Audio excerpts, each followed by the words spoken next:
Hi friends, నమస్తే. ప్రజాసేవ తెలుగు ఛానల్కి స్వాగతం. తెలంగాణ రాష్ట్రంలో ఉన్నటువంటి వృద్ధులు, వికలాంగులు, చేనేత కార్మికులు, కల్లుగీత కార్మికులు, బీడీ కార్మికులు ఎవరైతే ఈ యొక్క ఆసరా పెన్షన్స్ కోసం ఎదురు చూస్తున్నారో వారందరికీ కూడా భారీ శుభవార్త.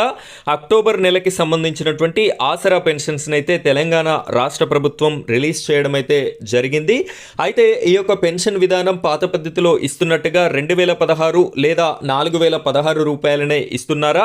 కొత్త విధానం ఏదైతే ఎన్నికల మేనిఫెస్టోలో భాగంగా చెప్పారో దాని ప్రకారంగా 4016, 6016 రూపాయలు పెంచి ఇస్తున్నారా అనేటటువంటి క్లారిటీ ఇన్ఫర్మేషన్ని నేను మీకు ఈ వీడియోలో అందిస్తాను. అదేవిధంగా ఈ యొక్క పెన్షన్ కార్యక్రమం ఏ తేదీ నుంచి ఏ తేదీ వరకు అమలు జరుగుతుంది అనేటటువంటి పూర్తి వివరాలను కూడా మీకోసం అందించడం జరుగుతుంది. వీడియోని ఎక్కడా కూడా స్కిప్ చేయకుండా చివరి వరకు కంటిన్యూ చేయండి. పూర్తి వివరాలు అయితే మీకు అందడం జరుగుతుంది. ఈ వీడియోని తప్పనిసరిగా లైక్ చేయండి. లైక్ చేసిన వెంటనే హైప్ పాయింట్స్ అనేటటువంటి ఆప్షన్ వస్తుంది. దానిపైన క్లిక్ చేసి హైప్ పాయింట్స్ కూడా ఇస్తారు అని చెప్పేసి నేనైతే కోరుతున్నాను. ఇంకా మన ఛానల్ని సబ్స్క్రైబ్ చేసుకున్నట్టయితే సబ్స్క్రైబ్ చేసుకొని పక్కన ఉన్నటువంటి బెల్ ఐకాన్ పైన ట్యాప్ చేసి ఆల్ అని సెలెక్ట్ చేసి పెట్టుకోండి. ఇలాంటి ఆసరా చేయూత పెన్షన్స్కి సంబంధించిన ప్రతి అప్డేట్ మీ వరకు రావడం అయితే జరుగుతుంది. ఇప్పుడైతే మనం వీడియో టాపిక్లోకి వెళ్ళిపోదాం. ఫ్రెండ్స్, ఇక్కడ చూడండి, పత్రికా ప్రకటన అని చెప్పేసి మనకి కనిపిస్తుంది. ఇందు మూలముగా వివిధ రకముల చేయూత ఆసరా పింఛన్లు అనగా వృద్ధాప్య, వితంతు, వికలాంగుల, చేనేత, కల్లుగీత మరియు ఒంటరి మహిళా పింఛన్లు పొందు పింఛన్దారులకి ఇక్కడ ఇన్ని రకాలకి సంబంధించినటువంటి పెన్షన్స్ అయితే తెలంగాణ రాష్ట్రంలో అమలు చేయడం అయితే జరుగుతుంది. ఈ యొక్క పెన్షన్స్ పొందేటటువంటి వారందరి కోసం ఈ పత్రికా ప్రకటనని రిలీజ్ చేయడం అయితే జరిగింది. పత్రికా ముఖంగా తెలియజేయనది ఏమనగా 24/10/2025 నుండి 31/10/2025 వరకు బట్వాడా అంటే ఇక్కడ పంపిణీ కార్యక్రమం అని చెప్పేసి అర్థం. 24/10 అంటే ఈ తేదీ నుండి 31/10, ఈ రోజు 31/10వ నెల కాబట్టి ఈ రోజు వరకే ఈ యొక్క పంపిణీ కార్యక్రమం అనేది చివరి తేదీగా నిర్ణయించడం అయితే జరిగింది.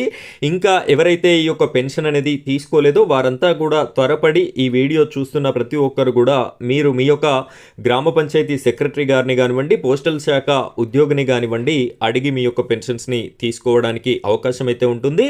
ఇక్కడ మనకి రెండు విధాలుగా పెన్షన్ పంపిణీ కార్యక్రమం తెలంగాణ రాష్ట్రంలో జరుగుతుంది. ఒకటి పోస్టల్ శాఖ ద్వారా జరుగుతుంది, రెండవది బ్యాంకు ద్వారా నేరుగా వారి ఖాతాల్లోనే పడడం అయితే జరుగుతుంది. ఆ రెండు విధాల పంపిణీ కార్యక్రమాలు కూడా స్టార్ట్ అవ్వడం అయితే జరిగింది. ఈ యొక్క పత్రికా ప్రకటన మనకి నల్గొండ జిల్లా నుండి రిలీజ్ అవ్వడం అయితే జరిగింది. ఇక్కడ పెన్షన్దారులకి గమనిక అని చెప్పేసి కూడా మనకి కనిపిస్తుంది. పెన్షన్ మొత్తం నేరుగా సంబంధిత పోస్టల్ శాఖ వారి వద్ద నుండి పొందవలను, మధ్య దళారీలను నమ్మవద్దు అని చెప్పేసి మనకి కనిపిస్తుంది. పెన్షన్ పొందుటకు ఎటువంటి సొమ్ము చెల్లించవలసిన అవసరము లేదు. మీరెవరికి కూడా ఏ ఒక్క రూపాయి కూడా చెల్లించాల్సినటువంటి అవసరం లేదు. పెన్షన్ మొత్తము సొమ్ము రూపాయలు 16తో సహా అడిగి తీసుకోనవలను. అయితే ఇక్కడ మనకి పాత విధానంలో ఇచ్చినట్టుగానే 2016 రూపాయలు, 4016 రూపాయలు అక్టోబర్ నెలకి సంబంధించినటువంటి పెన్షన్ని కూడా రిలీజ్ చేయడం జరిగింది. ఆ విధంగానే పంపిణీ కార్యక్రమం అయితే జరుగుతుంది. అయితే కొన్ని విలేజెస్లో ఈ యొక్క 2016 రూపాయలు, 4016 రూపాయలు అంటే కేవలం 2000, 4000 ఇచ్చేసి ఆ 16 రూపాయలు అనేది ఎగవేయడం జరుగుతుంది. వారు అడిగినప్పటికీ కూడా ఇవ్వడం లేదు అని చెప్పేసి కూడా ప్రభుత్వానికి విజ్ఞప్తులు రావడం అయితే జరిగింది. దానికోసమే ఈ లైన్ను కూడా మెన్షన్ చేయడం అయితే జరిగింది. ఈ 16 రూపాయలను అడిగి తీసుకోవాలి అని చెప్పేసి కూడా చెప్తున్నారు. ఆ విధంగా అప్పటికి కూడా ఇవ్వనట్టయితే మీరు ఎంపీడీఓ ఆఫీస్లో కానివ్వండి, కలెక్టర్ ఆఫీస్లో కానివ్వండి ఫిర్యాదు చేసినట్టయితే వారి మీద చట్టపరమైన చర్యలు కూడా తీసుకోవడం జరుగుతుంది అని చెప్పేసి కూడా తెలుస్తుంది. సో ఫ్రెండ్స్, ఇది పెన్షన్స్కి సంబంధించినటువంటి అప్డేట్. ఇలాంటి లేటెస్ట్ అప్డేట్స్ కొత్త పెన్షన్స్కి సంబంధించి కానివ్వండి, పెన్షన్స్ పెంపుదలకి సంబంధించి కానివ్వండి, పెన్షన్స్ విడుదలకి సంబంధించి కానివ్వండి ప్రతి అప్డేట్ అనేది నేను మీకోసం అందించడం జరుగుతుంది. ఇలాగే మీకు వీడియోస్ రావాలి అనుకుంటే మన ఛానల్ని సబ్స్క్రైబ్ చేసుకొని సపోర్ట్ చేయండి. Thank you friends, thank you very much.